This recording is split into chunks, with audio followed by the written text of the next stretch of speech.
Alléluia. Amen. Pe nzoto oyo ezo sala oyo ezo wuta na makanisi na yo. Obosani ke nzoto oyo eza nango cimetière, eza nango putulu. Mais ton âme, tu souffriras un jour. Alléluia. Amen. Tu souffriras un jour. Chrétien, nous avons l'enfer à éviter et nous avons le ciel à gagner. Alléluia. Tozana li felo o esenga na biso to éviter à tout prix. Pe tozana lola o esenga na biso to gagner.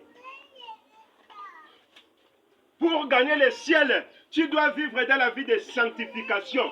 Et sengeli huile, eza na mutuna yo, pe robi na yo eza la pembe. Huile eza puissance ya nzambe. Un chrétien qui ne marche pas dans la puissance de Dieu, on kozala étouffé, on kozala na vie de prière été, on ko sentir dégoût kati na yo, na makambo ya losambo, na tango zo sentir dégoût kati na yo, c'est-à-dire que mokili o déjà s'est dominé yo, influencé yo. Bon nzambe na yo, et comme il a risque. Alléluia. Bon nzambe no comme na risque. Chrétien za mutu alingaka losambo. Chrétien za mutu oyo alingaka liloba na nzambe. Parce que naza mutu mokili ote, bilei nanga za maloba na nzambe pour préparer kanga. De la même manière nzoto il faut liaka chaque jour. Et ça fait ndenge moko senge molimo na yo, eliaka chaque jour. Un chrétien doit demeurer dans la parole de Dieu. Et senge lo tanga kamaloba na nzambe chaque jour. Parce que yo sa citoyen ya ciel, on sa citoyen ya mokili ote. Bilei na yo ya molimo, c'est la parole de Dieu. Kolinga maloba oyo, et sepelisa yo kakate. Alléluia. Soyez bénis. Amen. Soyez ceci. Amen. Okende poto lobika, okende poto ondeni. Amen. Mettez la vie na ye. Ta mutu anga zola okende poto. Okende pe poto kuna. Ba dégâts.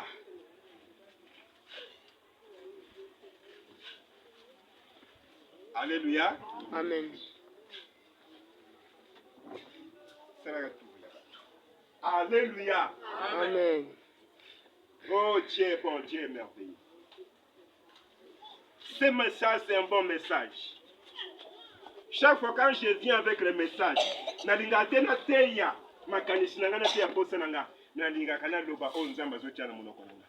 et je ne serai pas là pour la plaisir. Mais je te dirai la vérité. Ate peut-être sepelité, le quoi n'a le vérité. Mais un jour, ceux qui vers toi ne vendent katina yo, au mikoti na discipline. Un jour, attends la porte à Lola. Oh, félicita kanga. Oh, le pasteur. À cause de la vérité, oh, le bandai côté yanga. Nazwaka vinanga na chanja kango. Talé on a se retrouvé na Lola. Attends peut-être le lot. Oh, mon nanga na sana tina te pona le belo vérité. Mais un jour, on apporte à Lola. Oh, pesanga félicitations. Ce monde ne nous appartient pas. Un jour, nous quitterons ce monde. Peli boso ya papa, te représenta kanini. Robe na biso ya pembi. Alléluia. Tu dois marcher dans la puissance du Saint-Esprit.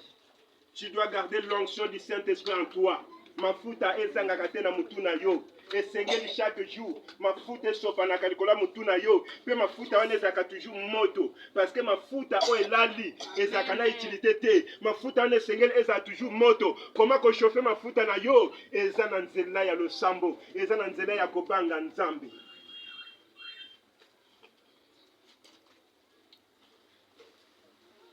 Alléluia. Amen.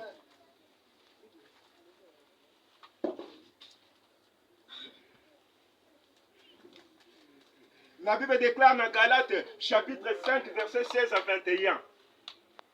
Marchez selon l'esprit, et vous n'accomplirez pas les désirs de la chair. Alléluia. Amen. Marchez selon l'esprit, et vous n'accomplirez pas les désirs de la chair. C'est-à-dire, chrétien, oiseau marcher selon l'esprit. Aza chrétien, oyo, à accomplir le désir, ya, nous autres, Galates, chapitre 5. Verset 16 à 21. Tambola na molimo natina ete oko kisaba pose ya nzoto te.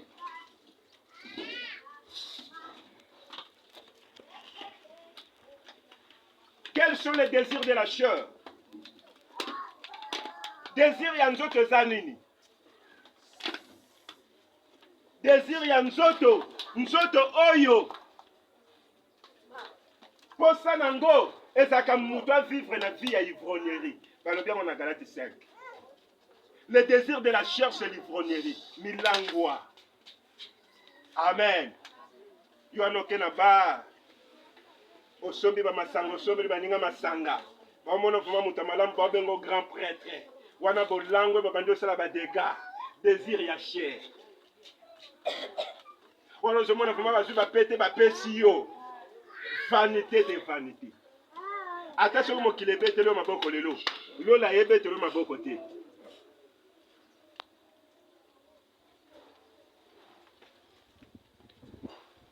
Alléluia. Amen. Milangwa. Un chrétien ne peut pas demeurer dans l'ivrognerie. Na vie à milangwa, na vie à baba.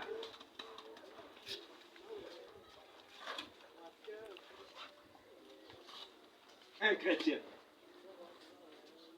ne peut pas demeurer.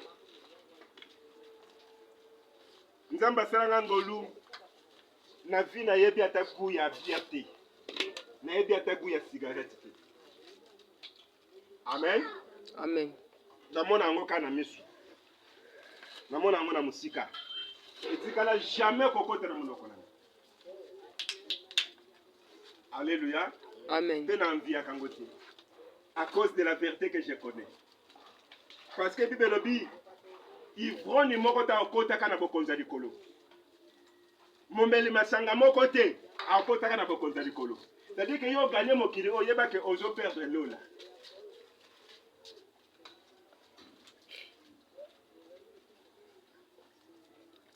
Alléluia. Amen. Bah désir ya chair et zanini que toi tu dois te séparer avec. Désir ya chair. Bah benga ngope ba excès de table. Au moins mutu ache biloko na mesa. Donc aller tellement attendu mais en mona kaka nona na sisa kaka nyonso lelo po lobi na yebite. Alléluia. Donc azolia d'une manière exagérée, babenga ba excès de table, c'est un péché. Au moins mutu awuti na jeûne et prière. Donc yede kazo bi mana jeûne, babimi retraite il y a 3 jours. Et donc quand il se tourne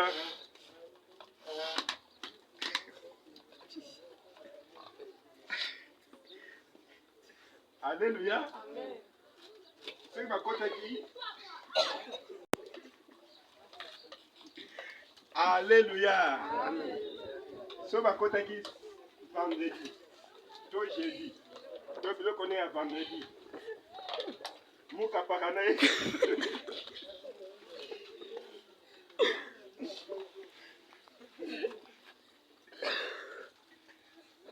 Non, récupérer par retard tout.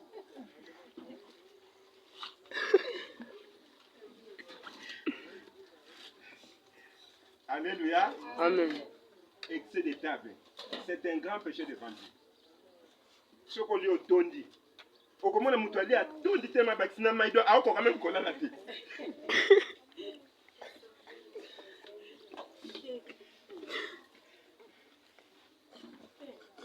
Amen. Amen. Oh, damazo tema na damango kalanele lango fort. Donc de l'eau.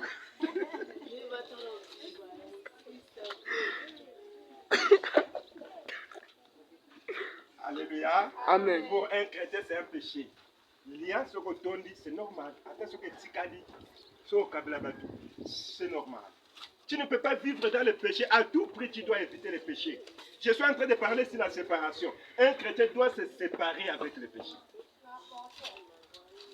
Il y a des péchés au monde, et c'est grave parce que tu ne connais pas la parole de Dieu. Ce que tu as rappelé au monde, que l'excès de table, c'est un grand péché devant Dieu. Quels sont les désirs de la chair? Les excès de table. Amen. Amen. Bible bien. Ce que vous avez la messe dans mikolo. Il faut faire attention. La petite dame zone. Si peut-être il y a ces plaisirs kuna. Donc, à quoi traverser, à quoi ça tourne, mais ça y est, à ça qu'on a été. Donc, il mange en désordre. Non. Quand tu manges à la table avec les grands, tu dois faire attention. C'est écrit dans la parole de Dieu. Tu dois te discipliner. Amen.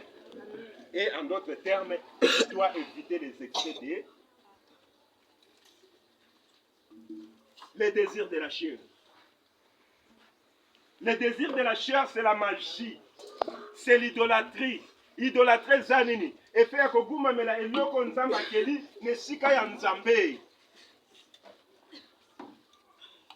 Les chrétiens vont tomber dans domaine où il y a adoration, plutôt il y a idolâtrie facilement.